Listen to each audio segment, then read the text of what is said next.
morning and good afternoon. Welcome to another episode of Before Coffee. It is Wednesday. Happy Hump Day, everyone. We are making it through the middle of the week here with some wacky and weird news stories to, lighten everything up, because I know a lot of you guys are at work and you hate your life and goofy out there. I don't know what to say. This is the first and only international game show Before Coffee, a father and daughter news podcast where we look up our stories right before the show starts. We just got caffeine in our body and we're learning to read and speak live on stream. Let's get into those wacky headlines and spin that segue wheel. Today on Wacky and Weird Wednesday. Two adventurers take the most unsuitable car on a 14,000-mile journey across Africa. And scientists discover how the 12 apostles were formed and their real age on the Australian coast. Happy Weird Wednesday! Greetings and salutations. Where we have a giant yellow diamond is discovered near the Arctic Circle. And did Homer go to Egypt and see his mummy? And the Iliad poem is found inside an Egyptian tomb.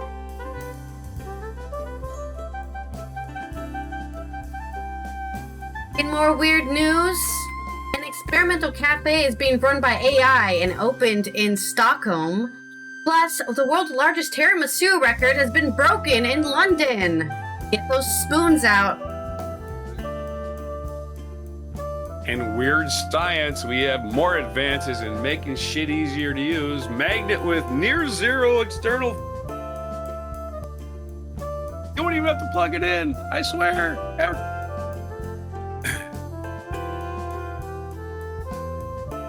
happy birthday, Sir David Attenborough. Who's going to be playing at his birthday party? We'll talk about the wackiness of being alive that long. National Stop Food Waste, and I do that around here. I'm composting for my new garden I'm trying to get started, and it's April 29th, late in the plant, and usually 2026 on Before Coffee.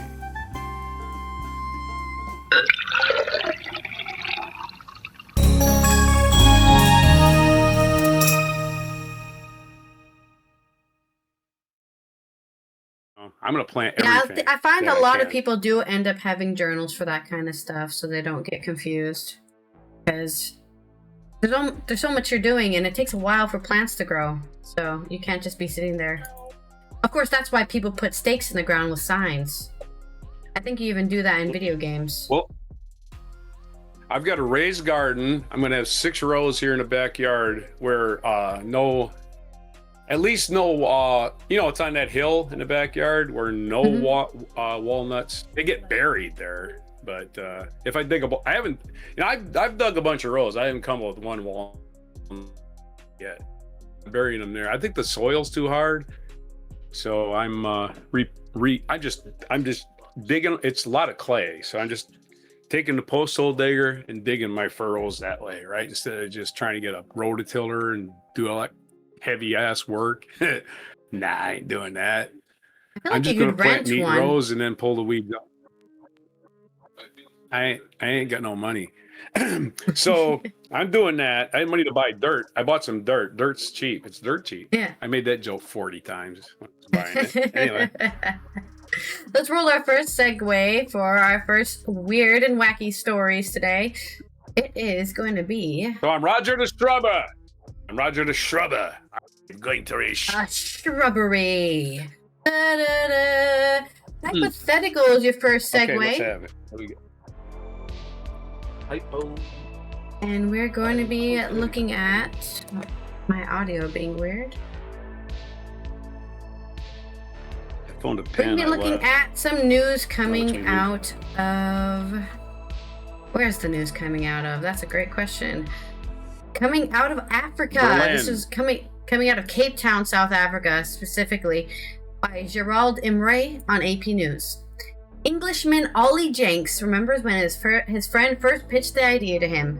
It was so ridiculous, I couldn't say no, Jenks said. The proposal by his Canadian buddy Seth Scott, a fellow lover of cars and crazy adventures, was for them to drive a decades-old British-made Reliant Robin car from London to the southern tip of Africa, a 14,000-mile, 22,500-kilometer journey through 22 countries to set a record for the longest trip in a three-wheeled vehicle. Reliant Robins have cult-like status in the UK as a humble three-wheeler that, in Jenks' words, were designed to go to shops and back in the 1970s. They went out of production in the early 2000s, but remained loved by many in British culture, especially after Reliant appeared as a Trotter's Brother trusty but battered yellow van in the hugely popular sitcom Only Fools and Horses. Yet, you couldn't find a less suitable vehicle to take thousands of miles through tropical jungles, mountain ranges, and deserts down the west side of Africa, and that's precisely why Jenks went for the absurd plan. Sheila, the silver three-wheeler, one of the last Reliant Robins to be built, was acquired specifically for the adventure. Jenks and Scott set off in October with a can of fuel and a few essential supplies strapped to Sheila's small roof, and a large amount of blind hope that they would somehow make it to Cape Town, South Africa, near the bottom of the world. No power steering, no aircon. It doesn't do well up hills or down them. It's most unsuitable car for probably any journey, Jenks said in an unkind assessment of Sheila's abilities. We made friends with the designer of this car, and he's scared to take it any more than 20 miles. Jenks and Scott ignored all the advice and took Sheila on the epic journey over 4.5 months that cost in the region of $40,000 to $50,000, Jenks said. They had help from sponsors and crowdfunding and documented the journey on an Instagram page that pulled nearly 100,000 followers under the title 14,000 Miles, 3 Wheels, 0 Common Sense. They arrived in Benin during an attempted coup. They skirted through northern Nigeria as the U.S. launched airstrikes on the Islamic State targets. They were given a military escort for about 300 miles or 480 kilometers through a region of separatist violence in Cameroon. Imagine this car in a military convoy, Jenks said. And there were many brushes with traffic-related danger, including when overtaking a bus almost flattened Sheila against a cliff face in Congo. I think if you're driving a Reliant Robin, maybe don't try to pass anyone ever. What the fuck were they thinking? True to form, the Reliants are sometimes you're not alive. Yeah, exactly. Not so reliable. There were also countless breakdowns on the punishing roads. Sheila needed her wheel springs replaced in the first 2 weeks. The gearbox broke in Ghana, leaving them with only a fourth gear. In Cameroon, their clutch and distributor problems, and then the big one, the engine blew up. I'm tired, I give up. Through all these technical problems, the kindness of strangers and the intrepidness of Jenks and Scott kept them going. One man got a new gearbox shipped to Ghana. Reliant enthusiasts in the UK helped find a new engine to send to Cameroon. After one breakdown, people helped load Sheila onto a kettle truck so she could be taken to a garage. a garage. Mechanics across the continent screwed, hammered, and welded Sheila to keep her together, sometimes shaking their heads at the madness of it all. Can't you just get a new car? No, we have to finish it in this one. Though there were also majestic moments, the kind that Jenks and Scott had envisioned to make it all worth it. Sheila cruised through stunning mountain ranges and vast deserts where surely no Reliant Robin had gone before. She went on safari alongside galloping giraffes, spotted endangered rhinos, and posed for pictures near a giant elephant. More than 100 days after setting off, she rattled into Cape Town last month on an engine that began badly overheating in the Nambian desert and has been touch and go for about 1,000 miles, 1,600 kilometers. This is a great underdog story, said Graham Hurst, a South African car lover who followed them on Instagram and came to see Sheila when she drove up. I see the fractious kind of comical nature of it, but also the shared administration. They have utter tenacity. South Africa, Sheila was put on temporary display in a showroom for high-end cars and was a center of attention ahead of the glittering Porsche Mercedes, showing off her broken side window, her gas-stained windshield, her bent tire rims, and her countless dents and scratches. She will rest now and be given a thorough service she deserves, Jenks said. Eventually, she'll be driven to Kenya, put on a ship to Turkey, then make one last trip to the UK to find a home at the London Transport Museum. Jenks said he felt triumphant after reaching Cape Town, but relieved to have survived and finally be out of the tiny two-seater. It was like driving a motorized coffin, he said. But there you go. These wacky Brits only. This reminds a quick thing it reminds me of. This reminds me of the idea that white people are always doing things like this because they are not in danger from anything else. Right? They don't have to worry about hate crimes or specifically white men, right? They don't have to worry about hate crimes or, getting attacked on the street usually. You know what? I'm going to go do something dangerous like skydive. Then I can feel the danger of being alive. I'm going to go take a 14,000-mile journey across Africa because it makes me feel alive in my safe garden. I appreciate all these people with all this disposable income and finding new ways to kill themselves. I don't know about you. The guy that got trampled by elephants is a perfect example. Yep. Finally, motherfucker. Yesterday. Finally. Took 75 years. Those motherfuckers finally got you. They got you though, didn't they? Ha! Anyway, let's I've seen these vehicles, three-wheel vehicles, one-wheel. Yeah, the Reliant Robins. Yeah. On these picker shows, right? And my theory at the beginning was I'll say this: they are going to be. If I had one of these and I was starving, right, probably good in gas, plus very efficient at roadkill, right? You got that one wheel, you're right there by it, and plus if you missed the squirrel or whatever you're trying to kill for dinner, you can get them with the back wheels because these animals are used to cars having wheels on both sides and they're not used to that middle wheel shit. So they're like, I dodged the wheel, I'm safe now. Boom! That's it. So efficient animal killers, that's one hypothetical. And if you get, unfortunately, my hypothetical does not work for the formula for the DeLorean, does not work for a Reliant because you cannot get a Reliant up to 88 miles per hour. And so unless you're going downhill. Yeah, that's what I'm saying. Like, why were they trying to pass a freaking bus? No, they have so even if they get their hands on a flux capacitor that is 1.21 gigawatts, right? They still cannot time travel unless they're going down a hill because a Reliant will not do anything over 85. I don't think this speedometer goes that high. So even most models only go 70. The wheels probably break. The axles probably break if you try to go faster. Yeah, right. A little unstable. Just fuck her in the road. That'll be fun to watch. And then they go into a, and then they run into a TARDIS by accident, and it's all. Shit. What? That's my Rick says hypothetical. White men are only in danger from spicy food, and that's about it. Well, not this guy. My dad can eat a spoon of sambal, which is like Indonesian peppers, basically mashed, and it's oil. I remember when you first visited my my landlady, right? She was like, "Watch out, that's spicy," and then you just ate a spoon of it, and you were like, "This isn't that spicy." I ate sambal, and I was like, but... "I need water." Shh, water in the faucet, and just put it on my tongue.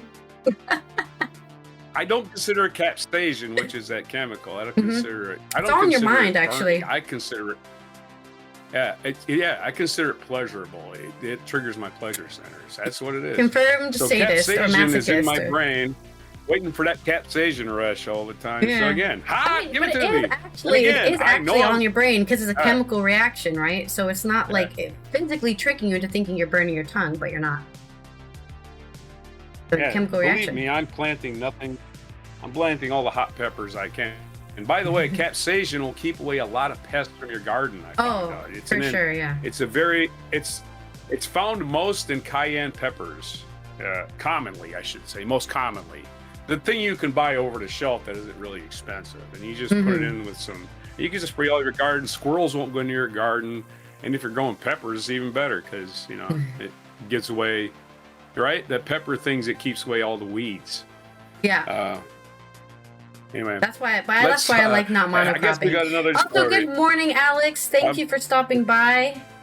I guess we're both looking good. I don't know. She said looking good. I don't know which one of us, but both of us, I assume. We're both looking good. I've been getting a lot of sun because I'm a farmer now. I got a farmer Oh, tan. right, of course. So, yeah, I'm you that got a guy. farmer. You got a white T-shirt on, you know. Actually, I haven't got it hasn't really even been warm enough to take my coat off yet, so I don't even have a tan. Yeah, On my face. I've heard Cal, Yeah. who lives in New York City, I think, or at least in New York, the state, it said it's only like 60 degrees there, so it's not even warm in the East Coast. Oh, it's in general. perfect weather. Yeah. You know what? We got that marine layer we used to get in San Diego. San Diego is perfect weather because It's a nice coastal you get a marine wind. layer in the morning. It's up to 58 now. All the water evaporates all night, but it doesn't go up into the clouds. It just stays in that coastal area right above your heads. And by 10:30, it burns off from the sun, and you got a perfect day with no humidity the rest of the day. That was San Diego, man. I love that weather. Anyway, that's what we got now. We got a coastal area. It's right above our heads. It's keeping it cool, right? And it's really nice weather. You can go and stand out. Of course, you get ultraviolet. You don't see the ultraviolet, and it's burning your skin. But Yeah, I'll deal with it. I mean, with your complexion, you should be putting on sunscreen before you even go outside. But I think it's gonna burn. I I can thought it go was gonna outside burn for off, but 8 it minutes hasn't burned off. without it, but I still put on sunscreen. Because the sun is different here. I was talking about it earlier during my yoga part of the stream, but the sun is much more laser-like. Like I can feel the laser of the sun because I'm closer. Because the Earth is tilted more towards it up here on the north side of the globe. Oh yeah. The I can angle really of the feel sun it going changes through my constantly. skin. What is the wheel for? I The definitely wheel know- is the part of the game show, part of the show. So basically, we roll a wheel for what segue we're going to do in between these stories. And your wheel just rolled limerick, by the way. So I hope you have a pen and paper. Because you're going to have to write me a limerick. I'm going to have to write a limerick. Sorry, I'm going to have to write a limerick for your stories. What are we talking about? I just did a hypothetical. But I so didn't you even had cover one my second story story. because we talked about this so long that I forgot I have a second story. So let's do my second story and then you have to, Right on. I'll write you a limerick for You your got to story. give me a limerick. Yeah, exactly. I'll give you a limerick. My next story I got is two quickly shorter coming out of stories. Australia. Speaking of hot weather, even though I guess now it's going into winter in Australia. From the University of Melbourne, scientists have uncovered the first time how Australia's iconic 12 Apostle rocks were formed, finding that tectonic plate movements over millions of years lifted and tilted the giant structures out of the sea. So if you don't know what these are like 12 rocks that are just popping out of the ocean, right? They're not connected to the cliffside or anything. They're just randomly there, popped out of the ocean. So like, how did that happen? How did they get there?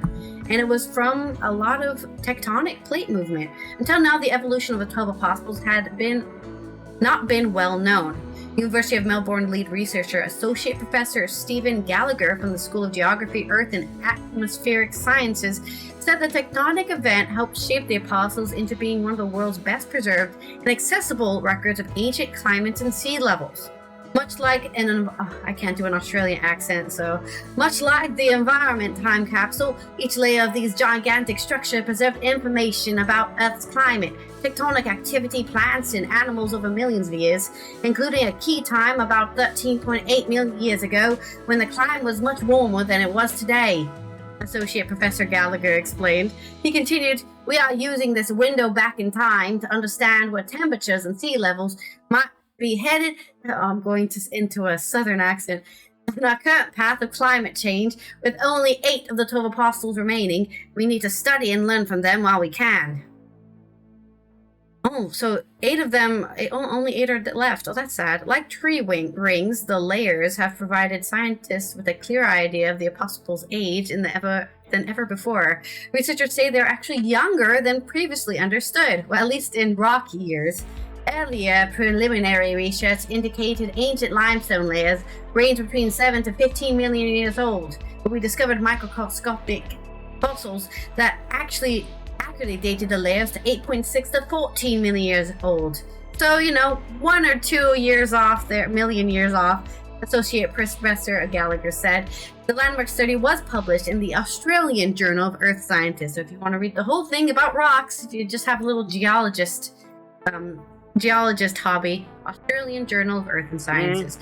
The study uncovered that while the 12 apostles were pushed out of the sea over 1 million years by shifting tectonic plates, it was only the last few 1,000 years after the last ice age that the coastal erosion exposed and shaped them into the towering rock pillars that we see today. We also uncovered that the tectonic movements didn't push all the apostles perfectly straight. Instead, they forced layers to tilt and break along the way. If you look closely at the cliffs around the 12 Apostles' Day, you can see that limestone layers are not flat but are in fact tilted by a few degrees. Small fault lines can also be seen, which are records of ancient earthquakes, Associate Professor Gallagher said. The researchers are now working to examine individual rock layers and reconstruct new changes in climate, ocean conditions, sea levels to understand how ancient processes continue to influence modern coastal erosion. And that's the story. I mean, if I could give you the DOI code for the entire the actual study, which is 10.80/0812.0099.126.2638817. Go ahead and type that down. If you don't know what a DOI code is, I don't know, go to university. See, that was way shorter than my previous story. Give me a hypothetical about rocks. Rock science. I'll give you a hypothetical. Yeah, the 12 apostles. I wonder which one of them is Peter, for instance, right? Wasn't he crucified upside down? Is he upside down? Yeah. Well, they said two. They said Jesus. Well, there's only 8 left now, right? So 4 of them are missing. So. I mean, is Judas turning anybody in? I don't know. My original hypothetical was back to the future. They actually found some engravings on these ancient rocks that said "Marty McFly rules." Weird. Huh? When did they get to Australia? And if anybody who doesn't know where they are, they're located in Victoria. So on the, I think the southern coast, right? The southern coast. Yeah, the southern, kind of in the middle, honestly, the southern middle of Australia. So. Unfortunately, I can't get any information on the names. I think, they're just called the 12 Apostles, but nobody's been like, there's Peter. Nobody's given, or there's, Mark, one of them, right? The whole thing can't be scientifically explained. It's just something. Originally known as the Pinnacles, the Sow Pigs, or the Sow Piglets. Yeah. And then the 12 Apostles was named after they wanted to get more tourists. They only ever had 9 stacks. So they called it the 12 Apostles. It was never 12. It never had been 12. Okay, so they've only lost 1 rock this whole time. Oh, so it's discount 12 Apostles. Got it. I ordered 12. I got 9. All right, so we already rolled the second wheel for Limerick. Whatever. Let's go to your story, your wacky and weird news. Here's your new hypothetical. I got a better hypothetical. Imagine if Leonardo only put 9 apostles in their picture, huh? There you go. You spun a limerick. I remember this a minute ago. All right, we're going to do 2 stories, so we're going to do them slower because I know you got to do some writing. Link. This is from Euro and the Mummy, rare copy of the Iliad poem found inside ancient Egyptian tomb. Christian Caraballo, Mohammed Shayan Ahmad. Yeah, A-M-A-D is Ahmad. Mohammed Shahan Mahmad is the other for the more, call it archaeological finding story. Archaeologists working at the ancient Egyptian site of Siraychus have uncovered a rare literary fragment hidden inside a mummy,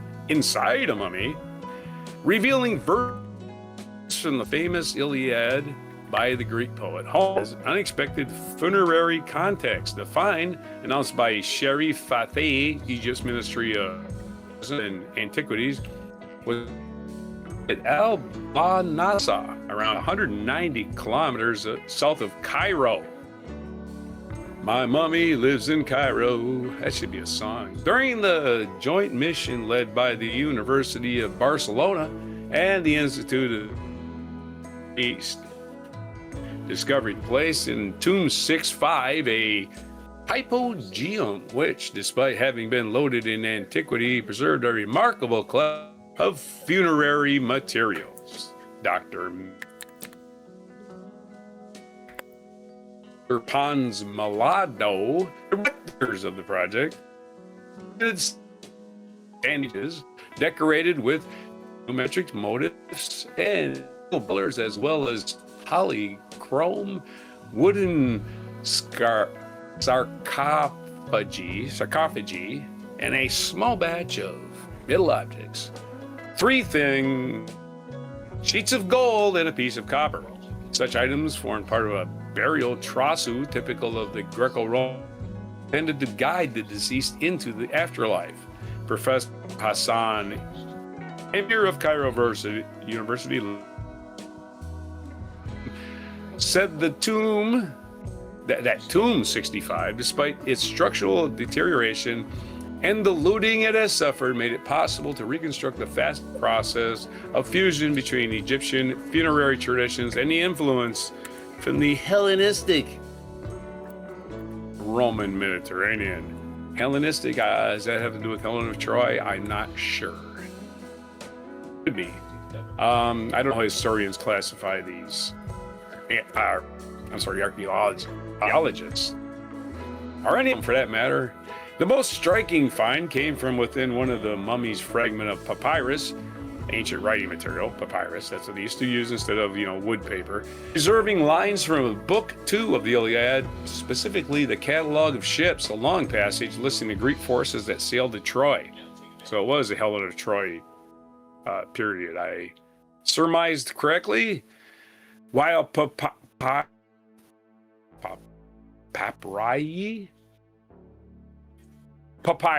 is it's the plural. I don't know how to say it. Anyway, are commonly found in Oxyrhynchus. There I go. Can't pronounce anything all of a sudden. One of the most important sites of Greek texts. Their presence inside a mummy is far less typical. This makes the discovery unique both literally and historically.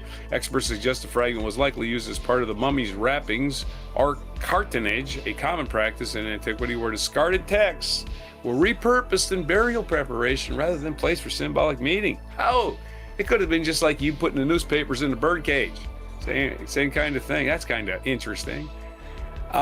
European authors noted that the piece enriches the already archaeological record of the got that on my brain, record of Almenia province, not AI. It looks exactly the same. I mean, I can't tell the difference. The find dates broadly to the Greco-Roman period when Egypt was under strong cultural influence from the Greek and later Roman worlds. It provides rare insight into how classical literature circulated in everyday contexts far beyond elite libraries. Hashim al-Alizi, Secretary of General of the Supreme Council of Antiquities, stressed that the site is providing new clues to the funerary rituals of Al-Banasa and the Greco-Roman period. Officials say discovery adds a growing archaeological record of Almenia region when they're reinforcing Oxyrhynchus' long-standing reputation for uncovering when traces of the ancient Mediterranean world and the Ptolemy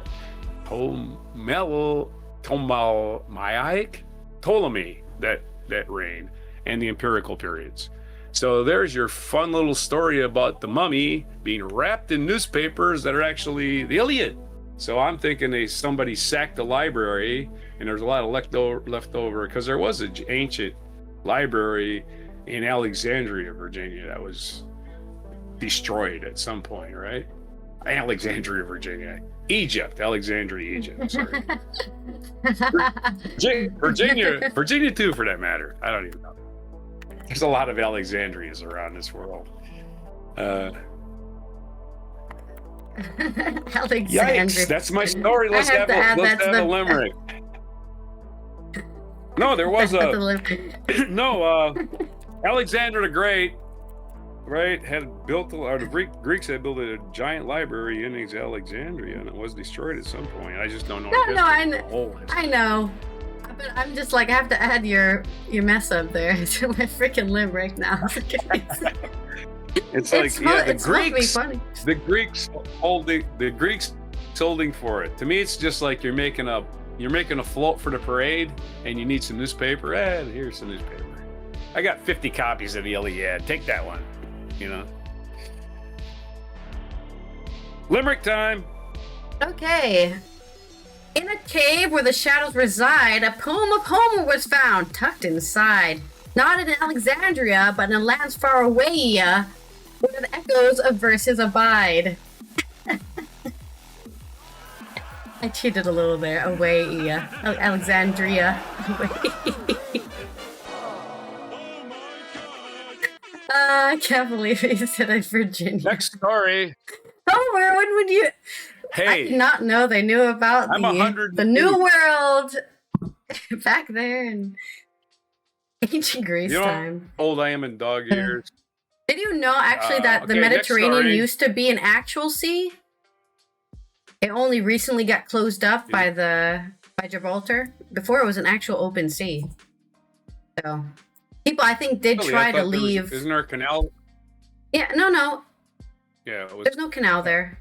It just naturally closed up because of the sea, whatever. Well, I don't know. That's no good. Anyway, next story. It used to be open, yeah. And again, next story. Odysseus really didn't go all that far, right? No, that's what I'm saying. Right? But the sea is pretty big when you don't know how big the globe is. Well, we know how to get to Egypt, and we know how to get to Greece, and we know how to get to Rome. Well, that's it. That's all we need. You know, I don't know. Yeah, Morocco and all that stuff. Yeah. All right, so luxurylaunches.com has a story about a big old diamond, and it's not Neil Diamond. Sweet kid. Oh, man, my voice You're making that joke again? Hear that? Ooh. Boy, I'm turning 13 again because my voice is cracking. Nearing closure, the remote mine near the Arctic Circle in Canada discovered a 2 billion-year-old yellow diamond weighing 158.2 carats. That's the headline. That's a really long headline. Not good for headline. Not succinct enough for me. LuxuryLaunches.com has the story. Neha Tandem Sharma is the author of this story. Big old diamond, a picture of it. It is very, very, well, it's unrefined, of course, and it's very shiny, and it's yellow. Discovery of a diamond often brings together a fascinating mix of science, rarity, and sheer luck. This time it led to one of the most remarkable finds in Canada, a giant yellow diamond weighing 150.2 carats. I don't know how many pounds that is. Not a big mining expert. Unearthed at Diavik, located 200 kilometers south of the Arctic Circle in a remote Northwest Territory.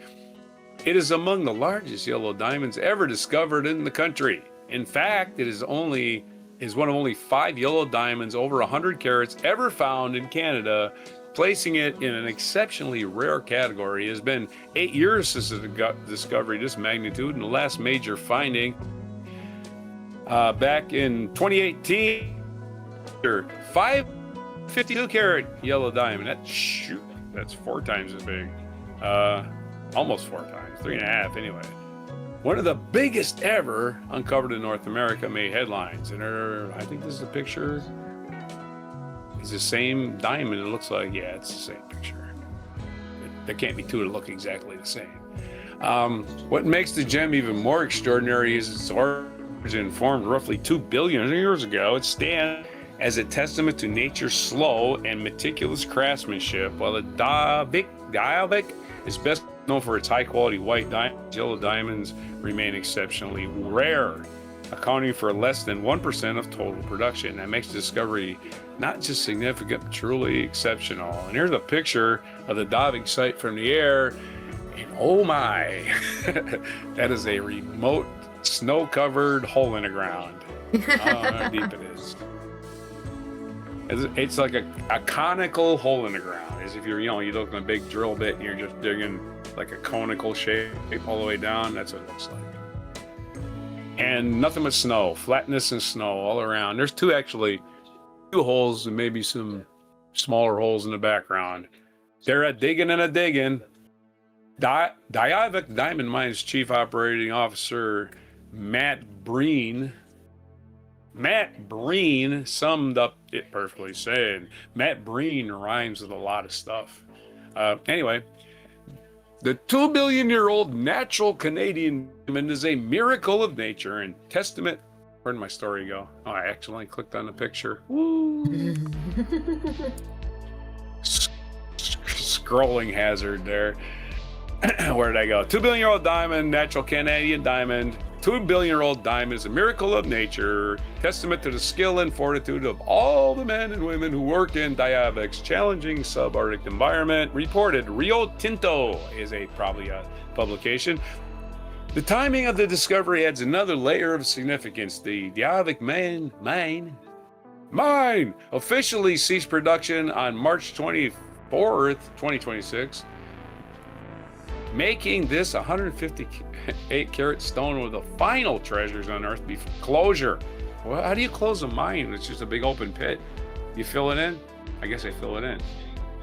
Fill it in with landfill. I don't know. Secret landfill. Just throw it in there. I don't know. It serves as a fitting finale to a remarkable 230-year legacy that produced over 150 million carats of diamonds. I wonder how deep that mine is. That's your...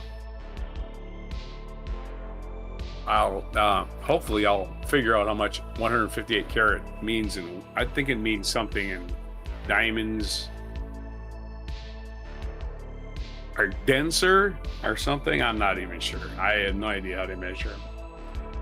That's my ignorance showing, but there's Chris F. Limerick. All right, I guess I'll look it up for you real quick. His name is Breen. What is a carat? Rhymes with clean. What is a carat? Rhymes with Dean. A carat. It's the purity of it. Oh, is it with a K or a C? C? C-A-R-A-T. 1 R, 2 A's. There's one with C and one with a carat is a weight of used to measure gemstone pearls, with 1 carat equaling 200 milligrams. So 200 times 152. Not useful. Not useful. Which would be 30,400 milligrams, which would be 30 grams? Not very heavy. 30 grams isn't that much. That's absolutely false. There's no way that's small. I'm just doing. That's what the math said. Can you convert 158 carats diamond to pounds, please? There's no way it's a pound. There's no way it's a pound. Can you convert fact? Just tell me the answer, dude. I don't want to hear the math. There's no way it's a pound. It says here it's 31 grams. I googled it faster than your stupid AI did. It says here it's 31 grams. So it's just not, it's not very heavy. It's not even a tenth of a pound. Wow, that doesn't even seem like a lot. There's people with weed that's heavier than this. A 1 carat diamond, though, costs a lot of money. So it depends on the purity. It's silica, right? So I realized silica is not very dense. I just thought in the Arctic, where cold winds did blow, they searched for a star with a glow. No Neil diamond in sight, but a gem oh so bright, a yellow diamond, a rare, stunning show. I think that it's just not a place you would find diamonds, it's basically right? Quartz. You're not exactly drilling at like the Arctic for diamonds, so I think that's why it's rare. Not because it's a huge diamond, but because they even found one to begin with in such a cold place. Yeah, it's like it's compressed carbon. You know, it's old life, like the original life. It has to be carbon. If it's not carbon, it's not a diamond. So. But it's basically the same density as quartz, I believe. Like it weighs about the same. I'm not sure. It can't have that much density. It's all fake stuff, you know, just like how, you know, we say, oh, this is good because some rich person said it's good. Diamonds are just as fake and just as cool as zirconium. whatever. Diamonds are a girl's best they're friend. really- I hear that there's yeah, if you want to be marketed towards, I suppose. Our next segue is that's associate. Marilyn Monroe saying that. I think Marilyn Monroe saying that. Anyway, I watched the biopic about her where she also performed it. The actress who played her also performed that same song. Oh wow, I haven't seen that. Another person that died right before I was It's a bit born. dramatic, Very you know. They definitely go into some theories. They choose a theory and stick with it, which is the idea that she had daddy issues or whatever, which is why she. I mean, she knew a lot of shit about life. the Kennedys. Let's put it that way. She knew a lot of shit. Oh, about your Kennedys, theory, she got assassinated. Okay, interesting. Pillow talk, my friends. What do you do when you're laying there in bed? Hey, you know what I was doing today? I was talking to Castro. Oh, really? I decided not to put missiles on the Cubans. Okay, our next segue is associate, in which I will be talking. What is that noise? They must be doing something somewhere. Sounds like somebody's hammering the wall. Right. Like right next to me. Oh. Like it sounds like they're putting a cable through the wall or something. Very loud. Okay. My next story is coming out of where are we? I have so many stories. Oh yes, Stockholm. Okay. So, speaking of bad AI not being able to answer simple questions, can this AI run a cafe? This is from France 24. This new cafe opening in Stockholm features a minimalist design, a few tables decorated with small plants and gray walls. Behind the counter is a barista Kejantan Grzelczyk, who was hired by Mona, the AI cafe manager, which is powered by Google's Gemini. So it isn't actually completely run by AI, because there's still a human there to make sure nothing goes wrong. Grzelczyk told AFP that ordering isn't usually her best suit. So I made for her a wall of shame, he said, pointing to shelves behind him. The wall displays showcases of some of Mona's unnecessary purchases, including 10 liters or 2.6 gallons of cooking oil. Oh wait, or is Mona real or no? Oh no, Mona the AI. Okay, so Mona has bought by accident 10 liters or 2.6 gallons of cooking oil, or 15 kilograms or 33 pounds of canned tomatoes. Grzelczyk laments that he can't use those for anything that Mona has put on the menu. Orders can either be placed with Mona or one of the employees. In one of the corners, a large screen shows the cafe's revenue and a balance in real time, and a phone lets customers talk to Mona. The screen also displays a description of the unusual cafe, which is an experiment by San Francisco-based startup Anden Labs.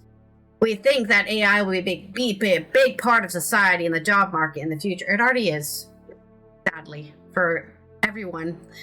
Hannah Peterson, a member of the technical team of the company, which has 10 employees, told AFP, "We want to test that before the reality and see what ethical questions arise when, for example, an AI employs human beings," she explained.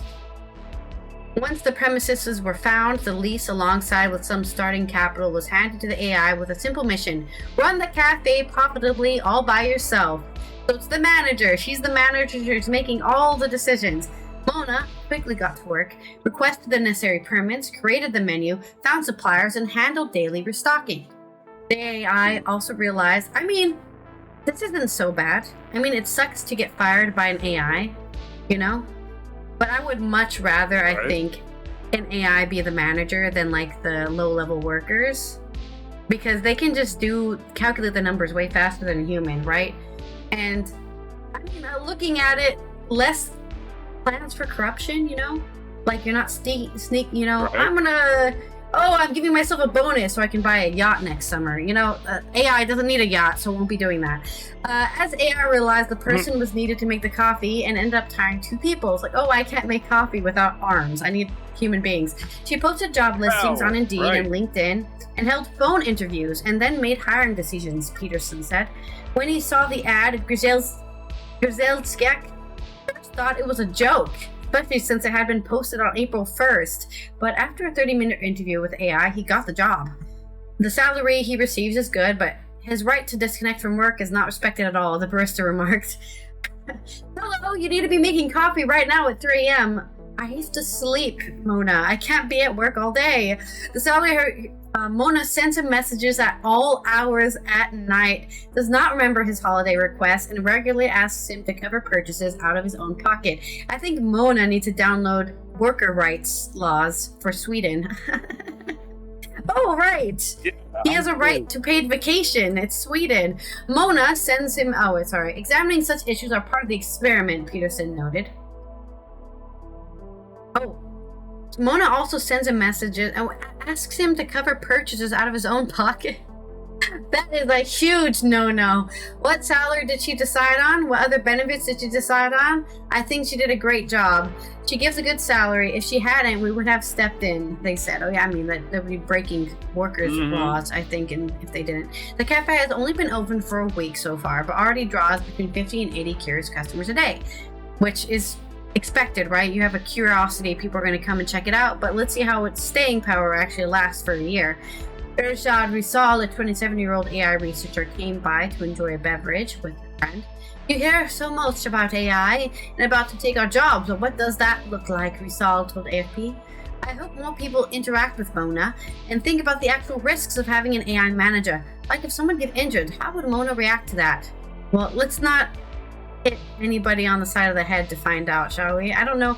I guess you could get burned by the coffee machine. I'm trying to think of what injuries you can acquire at a cafe, but hopefully not anything too dangerous. There's my short story about the cafe run by AI.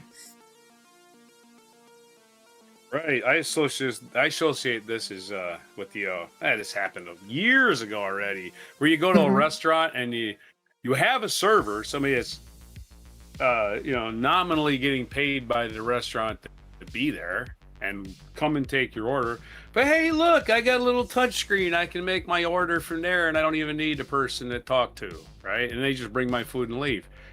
And they're paying that person. So I was just like, what are we doing with this shit? We're just eliminating humans for bots. And also the bot servers are kind of funny. Like the bot servers that get stuck, and you got to go help them. For sure. Yeah, they get stuck because they're rolling across the floor. Oh, there's a hump in the floor. I can't get it up. That was associated with the story I heard from Melanie yesterday. The scariest thing for me about this is actually the idea that they're trying to actually develop AI with some sort of personality so that they can actually just, like the dating bots and stuff. And then they can replace that human touch. They're trying to replace that human touch that we provide, Yeah, okay. Cafe server isn't the hardest job in the world, right? You're not saving lives anyways. Well, unless you're Gandhi and you need coffee to survive, then maybe you are saving lives. But, there is, you have to be able to talk to people and get the orders right and all that kind of stuff. But as soon as they're able to make AI bots that can do that, there's no reason to hire a human being for it, And then what are those baristas supposed to go do? Let's have bots for everything. Have bots for a conversation. Let's have bots for friends. Let's have bots for sex. A real sex bot is possible. A physical sex bot, I thought was in the works by now, right? You think they'd have one, right? Not one fake online one. I want you physically touch, right? They could do that. I mean, there's definitely blow-up dolls that you can probably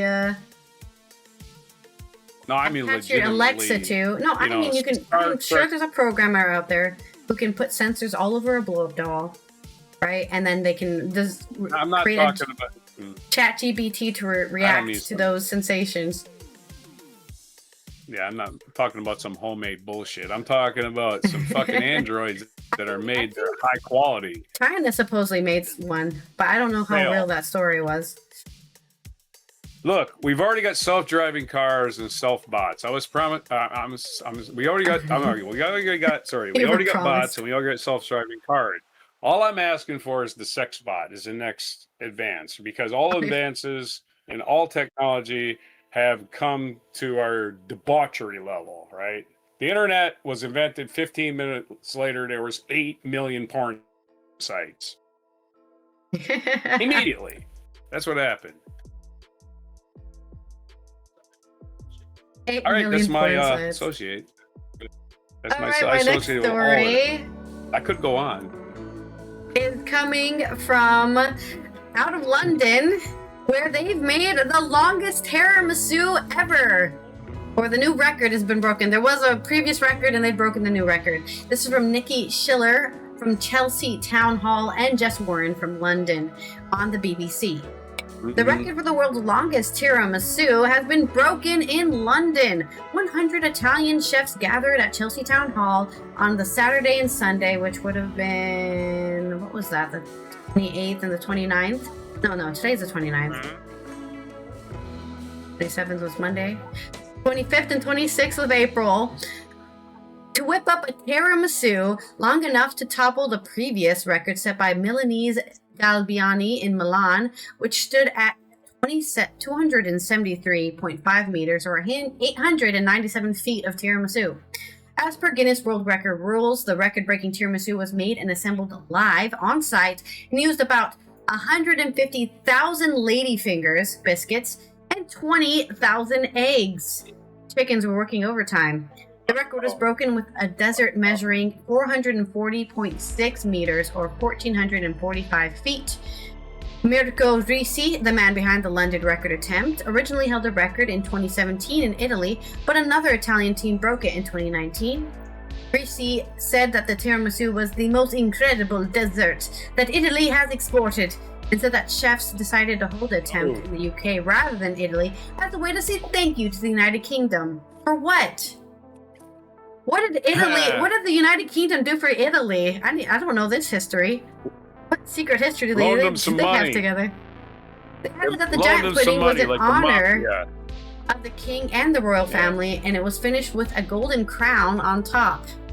Ricci thanked all those who took part in the weekend-long event, adding, "This is a record for us." Chef Carmelo Carnivale said that the tiramisu had to be at least 8 centimeter or 3.15 inches high and 15 centimeter or 5.9 inches wide for it to break the record.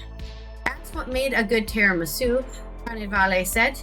A very good coffee, and nice and firm cream, and also a lot of passion. Wait, are we still talking about a tiramisu?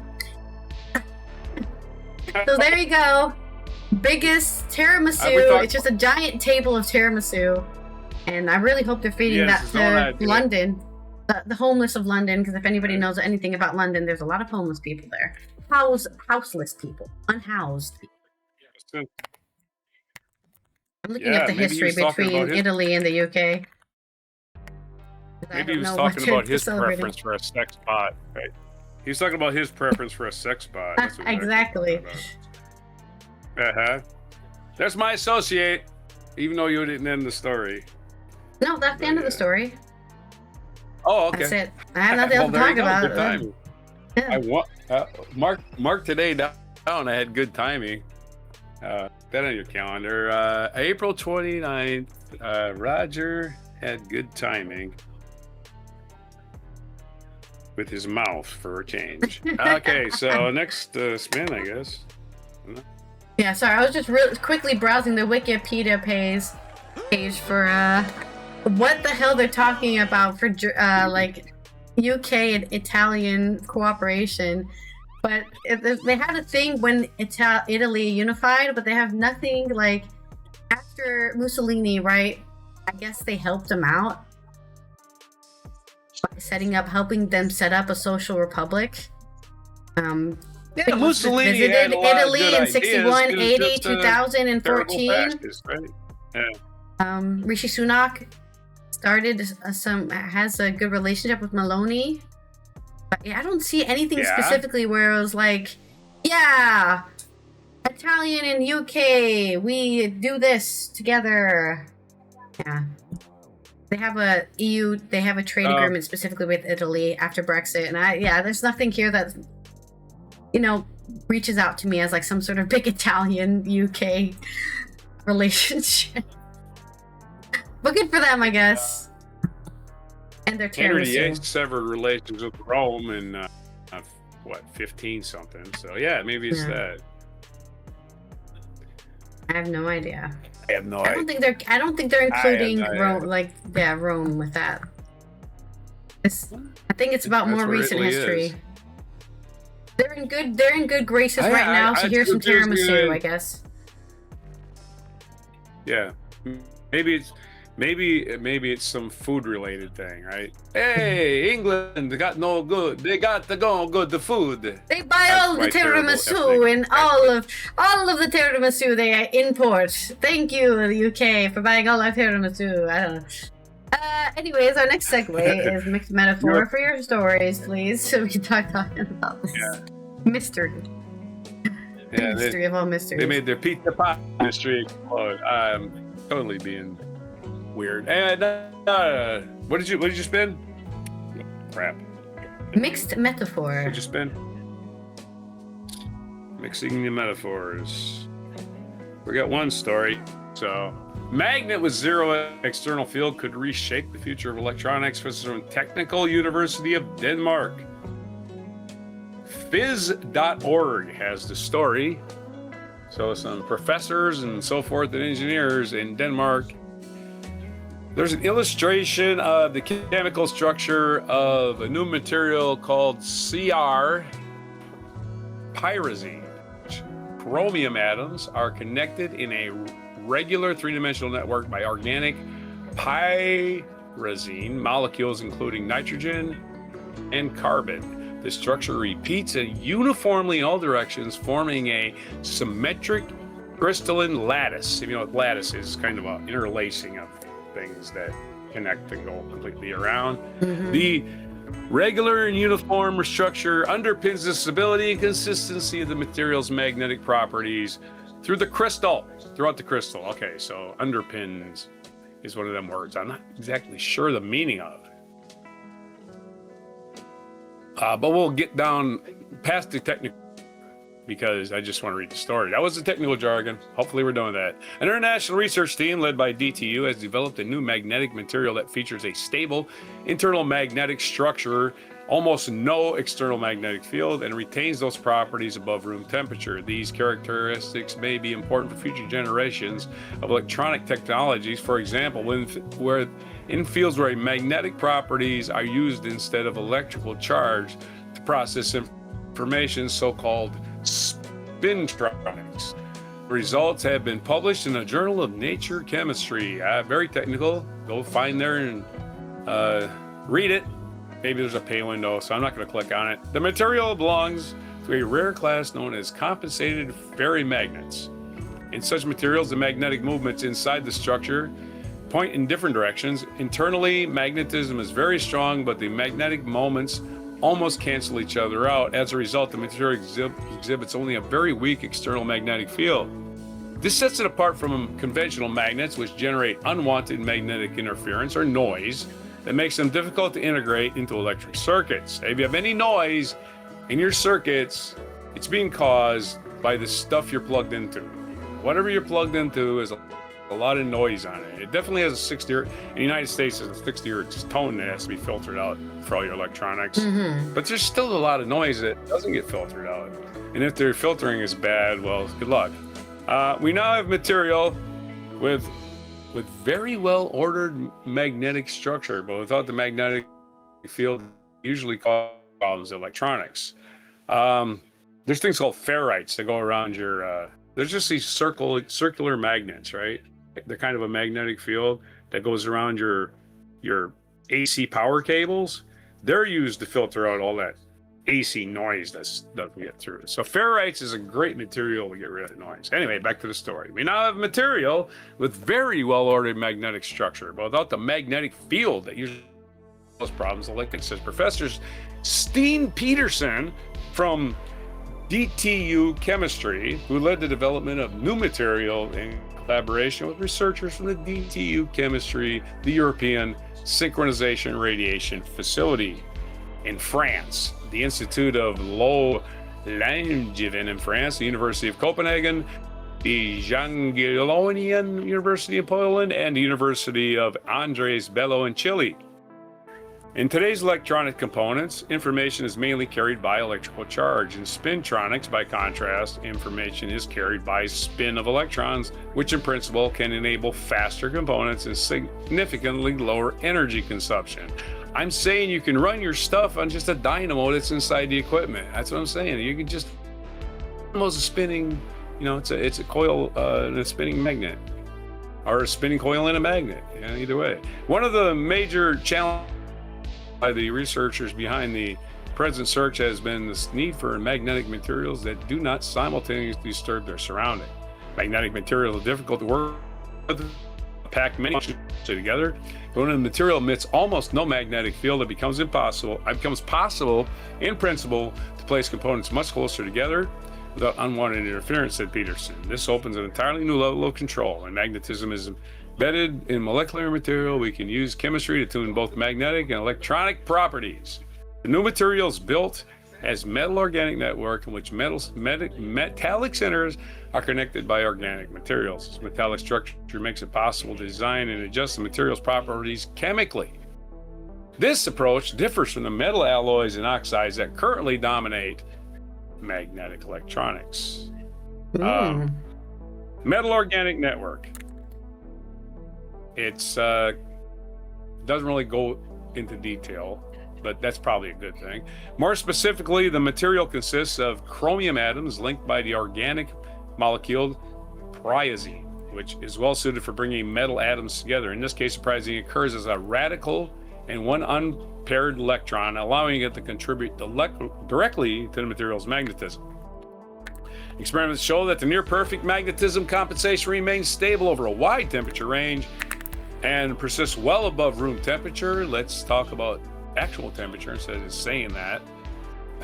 This makes the material particularly interesting, as almost all related materials only exhibit such a balance at specific temperatures. As a result, the new material may potentially be applicable to a much broader range of contexts. The researchers emphasized that the work represents fundamental research and that the material's functionality has not yet been tested in concrete components, not actual concrete, that's just concrete as in physical, or for any specific application. Nevertheless, the technological perspective of the discovery is clear. We have not created a finished technology, but we've shown this possible to achieve a combination of properties that many researchers have been looking for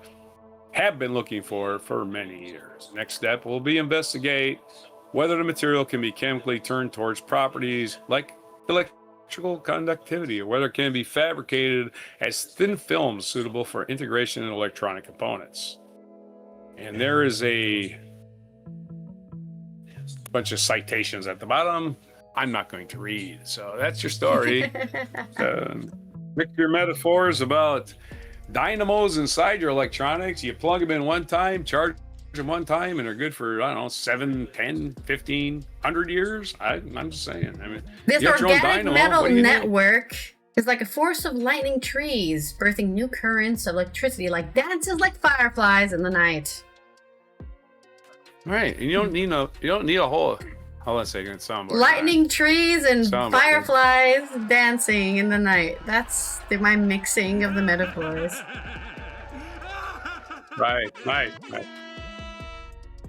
This is a revolutionary if they can get this into circuitry, and you don't have to even plug shit in. Like I say, plug it in. I mean, a lot of people don't know how this stuff works, right? It's magic to a lot of people. That's why inside you can't your just phone go out right there. Now, you have a battery. Inside your phone, you have a battery, right? It drains and it drains and it drains, and that's all it does. And then you recharge it, you gotta plug it in. A dynamo is not a battery. It spins in theory, right? But this thing here is a dynamo that creates that magnetic field inside that creates that current, that AC current, right? Noiseless AC current that you don't get from the wall. You can suppress all the noise inside your circuitry. It's so much easier. I mean, who knows? It might have it in 10 years. It might never happen. But it's interesting to me. But I'm a nerd. I'm a nerd and a shrubber. As we get closer and closer to micro technology, right? We're going to be doing a lot of things in a very small way, like making it tiny micro dynamos. Yeah, exactly. Of course, and all we're going to use this to make tiny.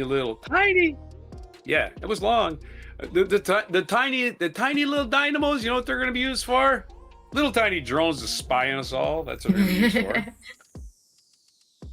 Yep. The fly on the wall. Our next segue is an accurate metaphor and simile for my culture news.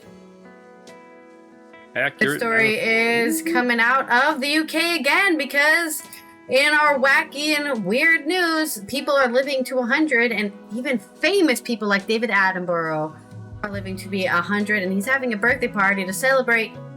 Who's invited? Who's going? And who's playing? What are they playing? Are they playing music? We don't know. Let's find out. This is from David Morequand on Your News Culture. An upcoming event at London's Royal Albert Hall will celebrate Sir David Attenborough's centenary, 100 years alive, complete with a music lineup fitting for the momentous occasion. Natural historian, broadcaster, and British national treasure, Sir David Attenborough turns 100 next month on May 8th. Next month, more like in a week. Ooh. To celebrate the event, as well as Attenborough's 8-decade career, which includes the award-winning Planet Earth series, a star-studded event is being planned at London's Royal Albert Hall. Broadcasters include Sir Michael Palin, Steve Backshall will be in attendance, as well as musicians who featured in Planet Earth. But still, frontman Dan Smith will perform a classical version of the band's hit Pompeii. And when they talk, but when you close your eyes, but like acoustic, I guess, or classical version, zoom, zoom, and when you close your eyes, I don't know. That's the song Pompeii. Anyways, the BBC Concert Orchestra, following a track being used in Planet Earth 3. Icelandic post-rock band Sigur Rós will also be performing the classic Hopipola, featuring their 2005 track Talk. The song was used in the soundtrack for the trailer of the first season of 2006's Planet Earth and its promotions for Planet Earth 2. Man. The BBC Concert Orchestra will perform the scores associated with some of the most unforgettable moments from Attenborough's programs. There will also be music from British singer Sienna Spiro and Paraguayan harpist Francisco Iglesias, who will play the traditional Payaro Campana, a piece that featured in Zoo Quest, Sir David's first wildlife program. Wow, they really collected all of the people all over the globe to celebrate this. King Charles is also gonna be there, maybe? I don't know why they're showing a picture of him with King Charles, but King Charles III met David Attenborough with David Attenborough in last year in 6th of May. David Attenborough's 100 Years on Planet Earth will air on his birthday. Oh, so he has a little show. That's cool.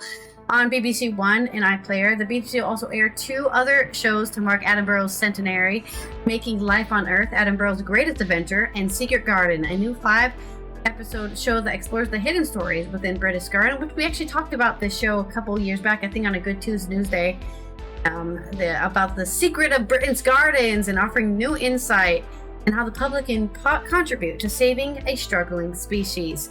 So let's celebrate by saving the planet. So David Attenborough's children and grandchildren can experience the planet in the same way that he loves it. I think that's a great way to celebrate that. And I guess listen to Pompeii, freaking Bastille. So what? And I must love it. Say, that song, I feel. I was about to say, it's like, yeah, David. I was about to say the accurate like that grandfather, that knowledgeable grandfather that I never had. Then I realized he's actually younger than my mother. He's younger than my mother, really? So he couldn't be my grandfather. So you'd have to be right. So he could be a knowledgeable neighbor. A friend of my, right? Too young to be my grandfather. That's he could have been my father, but he had a father. Yeah. My mom would be 103. My mom turned 103 last week on April 16th. 10 days. Well, happy birthday to her. 13 days. 2 weeks ago. Yeah. Happy belated birthday. All right, that's my accurate metaphor. I did send you a video. Let me load it myself. And the video was related to a person you mentioned, and it reminded me of the weird, but I can still do the weird video fits the format, so you'll see it. So our national this day in history. Our next segue is some sarcasm, so I'll lay on the sarcasm here for your history review in this day in history.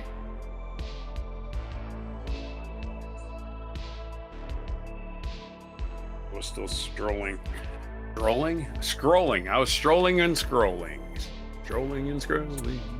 Okay, so we're going back to April 29th in the year 1429, and that was the year of Joan of Arc. French national heroine Joan of Arc and her troops entered the besieged city of Orleans during the 100 Years' War. One of your more amazing events in history. 100 Years' War. Again, if you were drafted into the 100 Years' War, like shit, it's only year 35. Hell, I'm here forever. 1770, British explorer James Cook made his first landing in Australia at Botany. Oh, for the British government. 1899, composer, band leader in Washington, D.C., Raptor Road. Among the most significant figures in jazz history, well, the Duke of Ellington. In 1916, about 10,000 British troops surrendered to Ottoman Turks at Al Kut in Iraq, following the 5-month siege during World War I. Lost 1,000 British troops. Maybe that's why the British get along with the Italians. They were good at surrendering or something. I don't know. We'll try something out. 1936, orchestral conductor Zubin Mehta, born known as Mumbai, India. Back then it was called Bay. 1945, American troops liberated tens of thousands of inmates at the Nazis' Dachau concentration camp. A terrible thing.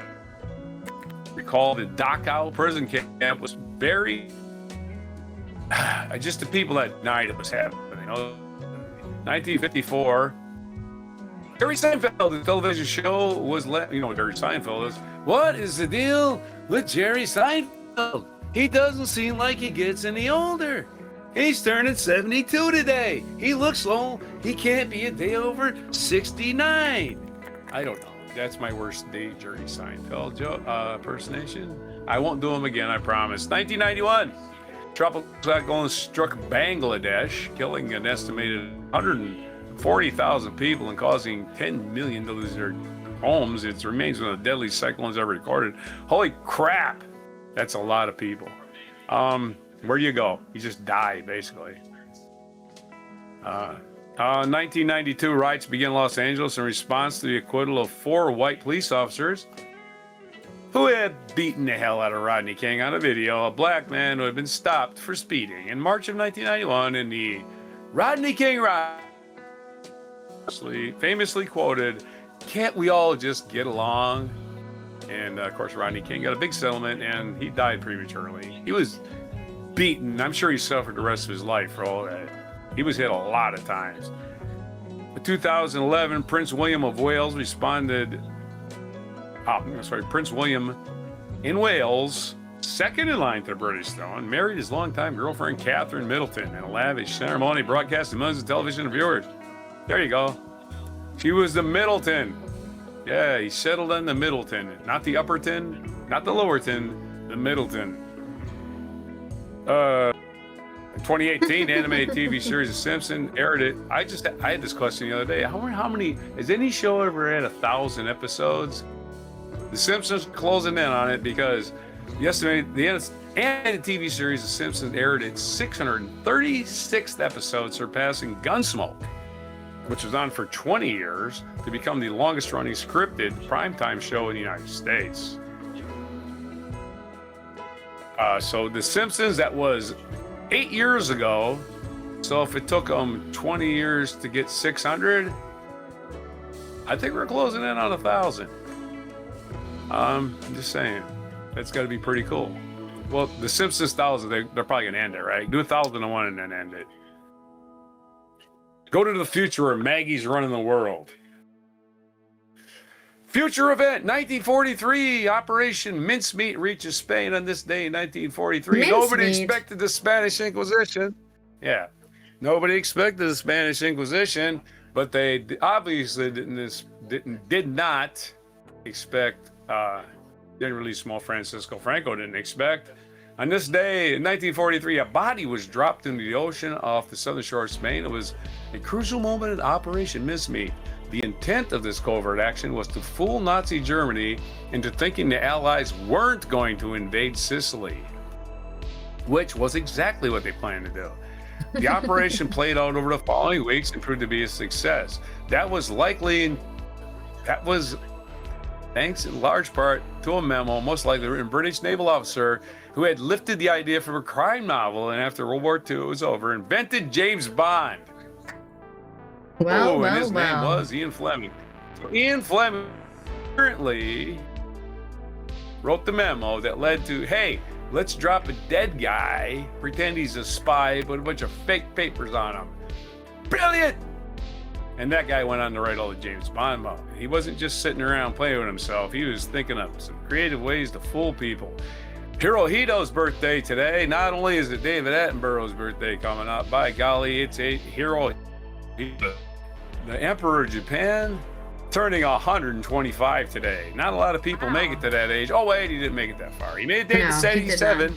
He made it to 87. Born in Tokyo, died in Tokyo. I hope he got to travel somewhere. I'm guessing not too far. Maybe China a couple of times. Whatever. He lived long enough and he never had to work. So, whatever. Another rich dead guy. National days. Oh, I didn't do the other birthdays today. I might have missed somebody. I hate missing. It's Michelle Pfeiffer's birthday. Born in 1958. Daniel Day-Lewis, one of the best actors until he decides to quit. Born in 1957. I think he might have quit. He might one of the guys says, I'm not acting anymore. And Jerry Seinfeld will card. Bernie Madoff. We got to remember this, a rich Ponzi scheme guy.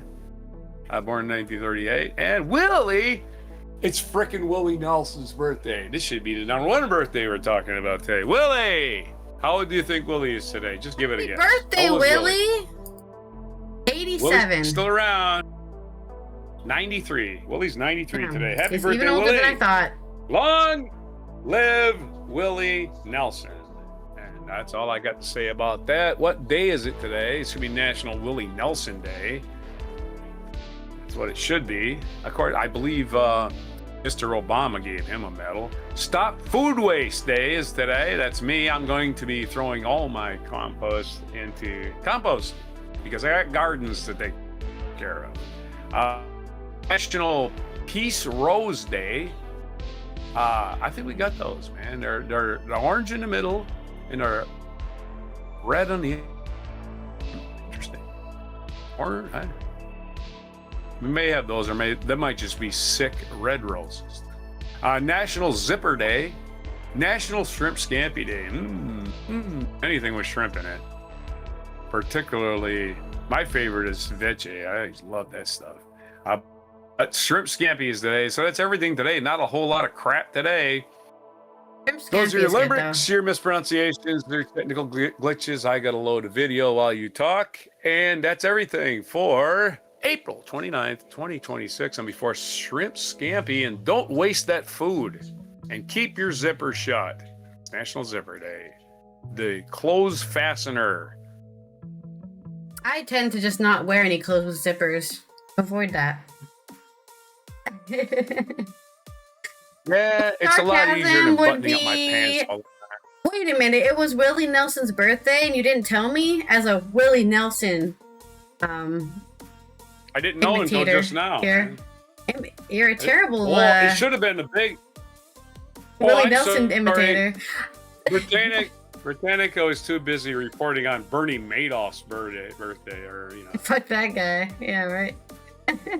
Yeah, or the day Catherine the Great bought a dildo or something. We don't want to know Willie. I remember when we went to Paris together and we took a picture in front of the Eiffel Tower, and I made a joke saying, I can't believe I saw Willie Nelson at the Eiffel Tower, and I posted a picture that was with you. And one of my friends, oh yeah, that's right, who might have been high, was like, I can't believe that Willie Nelson right there. And I'm like, that's not really Willie Nelson. How do you guys don't look anything alike? You don't look anything alike. Your faces are not the same. Whoa, I got to put on a bandana. It's going to be similar. Watch out. Here comes a bandana. Okay, well, the video loads. This has been... Oh, let me check if there's international days today. There is International Day in memory of the victims of earthquakes. That's right, there's been a lot of terrible earthquakes that have killed a lot of people, especially down in the Ring of Fire, where there's way more plate tectonics in Indonesia and stuff like that. So let's remember the 12 major earthquakes, each of which killed more than 50,000 people that have occurred since 1900s, including Myanmar and Afghanistan, and of course the terrible earthquake in Japan that caused that tsunami and landslides, triggers fires, causes housing, health, and education damage.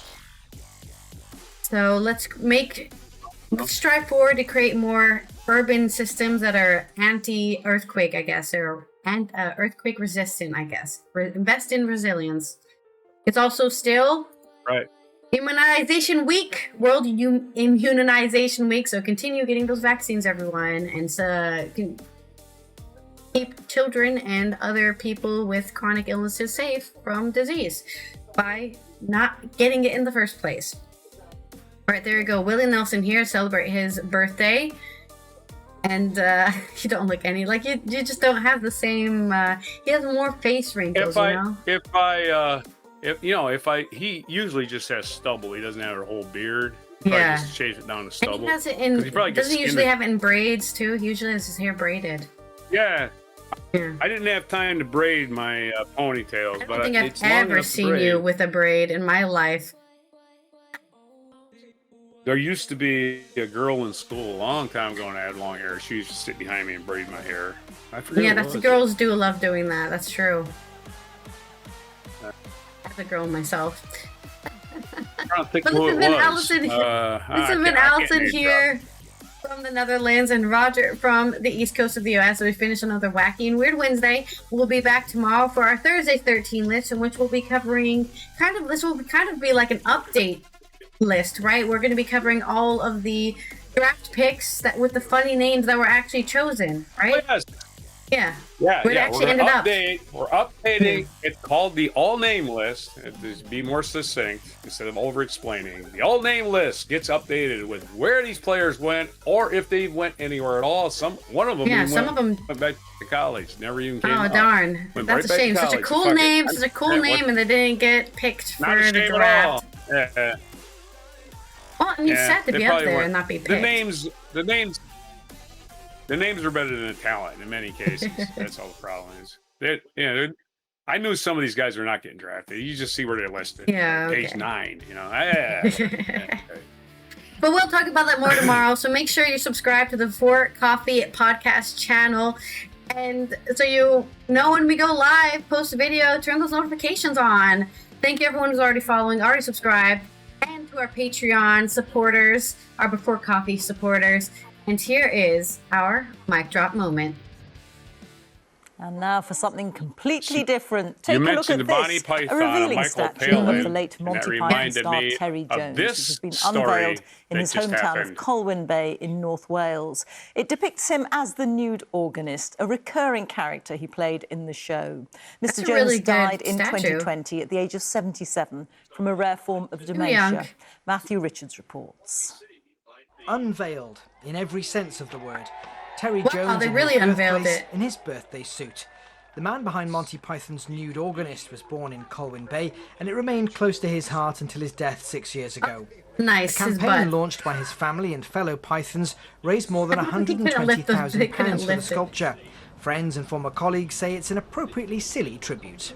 I've got a feeling that this will be... Terry Jones was naked a lot. Still looking really good. As much as anything else. I don't think he's probably 82 now, isn't he? But yeah, but you never know. You never know. I mean, it's a great tribute. I know it sounds a bit silly to have a statue. He's smiling down in hell because he was a comedian, so he definitely went to hell. The whole idea of a subversive statue. I'm quite pleased about that. After all the fun we go to Wales, anyway. we are visiting. And of course. I have a reason to visit Wales now. We really captured the real Terry. It's a really beautiful small part of the UK. Of the work in progress, and it looks fantastic. The hardest thing for me it's coastal Wales too, which is great. Yeah. You can go to Brecon Beacons. That's the place to go. The sculpture recreates Terry Jones's writing desk, where he worked on Python scripts as well as his own. Notice how he works on getting his face Nick right, says his but not his toughest butt. challenge was perfecting Yeah, Terry's I mean, smile. how would they With know? a smile, it's infinite, you know, and he had a plastic face. So that's been the hardest thing. I've done 10 portraits. He's cut Try a and get that plastic. smile Oh yeah, just look right at that. for Also, the family. And that's all what the matters. failures. Getting That's that pretty twinkle, cool. that cheeky, you know, true smile that he had. The sculpture is designed to be interactive, with space for fans to sit and pose for photos, as well as remembering a man whose comment rarely hit a bum note. Matthew Richards, BBC News. I'm assuming people are already going to have their butts out for Well, he this would surely statue, have right? They're going to loved sit that. down, they're going to pull their pants.